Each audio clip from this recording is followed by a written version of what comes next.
No one is going to tell you, here's an opportunity, go make something of yourself. You're going to do it for you.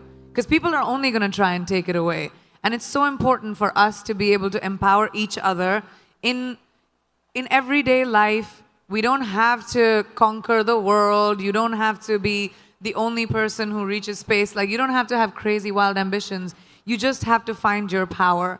Priyanka, you are a global icon. You have a career spanning over 20 years, multiple continents, multiple industries. You have over 100 million followers, authentic followers, I will also say, real followers, global followers, and people all over the world look to you for inspiration.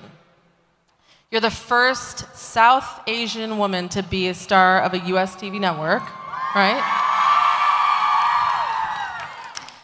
But after our conversation the other day, I realized I think America is just getting to know you. So the question for everyone who's here is, who is Priyanka? Who are you? I think I'm kind of trying to figure that out myself. And I think it's okay not to know. We spend our entire lives trying to figure out who we really are, and then we change. And then we figure it out, and then we change again. And I think that's the most constant, right? I'm constantly changing, constantly evolving, and I'm hoping that everyone's still curious about me as I keep doing that. You mentioned something the other day that when women are pitted against each other in any industry, that everyone loses. And so that's such a wise and evolved way to think about things. Tell me how you've come to realize that at such a young age. Well, a couple of things. I have a hypothesis. So I feel like I've had so many times whenever I'm doing interviews, people always ask me that, oh, you're doing a movie with, a female co-actor. Did you guys get along? Were there catfights? But when it comes to boys, they say, oh my gosh, that looks like a bromance and everyone got on so well. So I feel like over time, because women had the lack of opportunity, we were pitted against each other because there were only like 5 opportunities, like 5 places a woman could be hired, and so we were elbowing each other out to get to that one spot. So the crux of the problem is the lack of opportunity for females. And the more opportunity we create for each other, the more sisterhood will grow.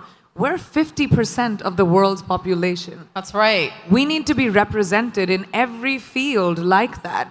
We need to be empowered by each other, by the people who are in positions of power, by putting us in positions of power. So I realized many, many years ago that the more I champion women in my own small way, maybe I'll be able to create a world around me at least where, women run the show, because we kind of do it really well. We just aren't given the opportunity enough. Women are statistically, based on the data, working twice as hard as their counterparts to earn the same dollar. And this is an issue for me that everyone knows I'm very passionate about. And women of color are working 3 times as hard. Why is it that you think we're held to such higher standards? And what are those standards we're held to?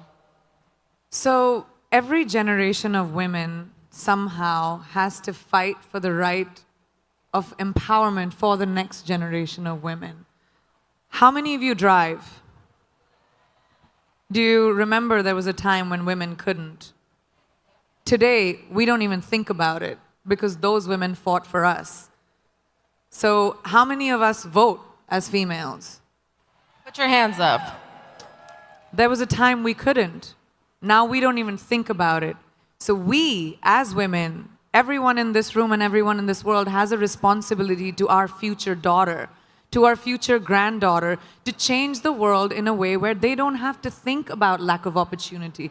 They don't have to think about diversity. Diversity shouldn't even be a conversation. It should be normal. When we look around this room, there's not one kind of person. I don't even see one kind of person in one row. And that's our normal. And that's the world we will create for our daughters, for our kids. We will create men that empower the girls around them. We will create men that respect the girls around them and create a legacy for their children going forward. And I think that's our responsibility, and we need to take that really, really seriously. One of the things that I love about you is that you are now investing in tech and up, yes. And your manager also has been like a prolific investor within the space, and so I know you've invested in Bumble, and now you've invested in a tech incubator that's supporting young women who are learning how to code. Why is that important to you? I just love growing. Like I said, I think growing is a very important thing. And when I was very young, I started working when I was 17 years old. And I remember my mother telling me this really young, that women should be financially independent. It doesn't matter who your father is, it doesn't matter who your husband is going to be, it doesn't matter who your brother is, it doesn't matter who the man in your life is. You need to be responsible for your finances and be financially independent. And that kind of really stuck with me. And as my career expanded, it was really important for me to invest in little things. So once I discovered tech, I have always been a fan of technology. I wanted to be an aeronautical engineer at one point. I wanted to build rockets. I wanted to, go to space. But then I became an actor. Go figure. And when I got the opportunity, I remember I was at a dinner for Bumble in New York, and I just thought it was such a cool thing to bring back to India, where women take the first move, to bring it to a country which has a patriarchal sort of society, which actually the world is. The world over is sort of patriarchal, and we as women need to fight to change that, to create that kind of equality, because no one's going to give it to us, and they're going to fight for us to have it. So it started from taking Bumble to India, and then my next investment is this engineering school, which is called Holberton, which was based on Betty Holberton. She was one of the first female engineers in the world.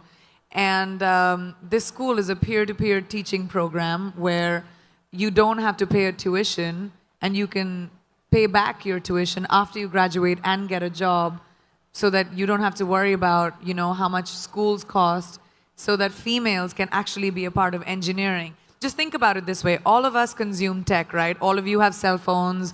Everyone has computers.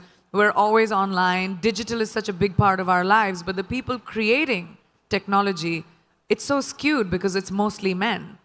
And these are men who decide what we as women need.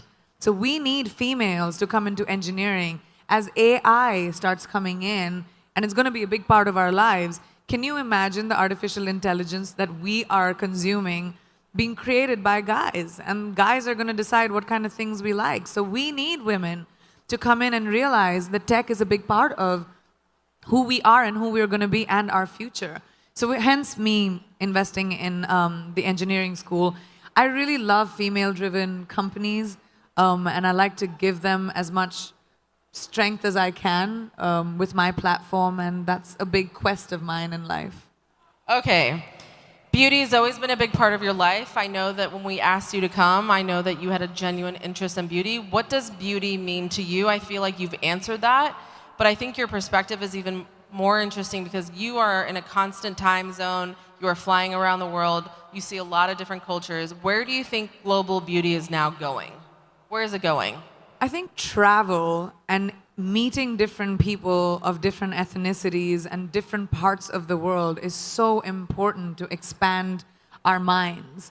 Even if you just are interested in different countries, or what kind of music people like to listen to, or what are the stories, or just being curious about different cultures instead of being scared of them. Like, I think we're living in a world where we're so afraid of different that when something is different, we'd rather not be curious. We'd rather be like, all right, I don't want to offend someone, or I don't want to say something wrong, instead of being curious and saying, well, what is your name, and where do you come from, and what do you like? I would love to see beauty that's what inclusivity to me is. Not just seeing different races on a billboard, but actually getting to know different people, actually understanding what different people might be like. We've forgotten that eventually we're all human. It's this one little planet that we have, which in this big universe is really tiny. So we should stop giving ourselves so much importance and saying, oh, well, you're better than me, or I'm better than you.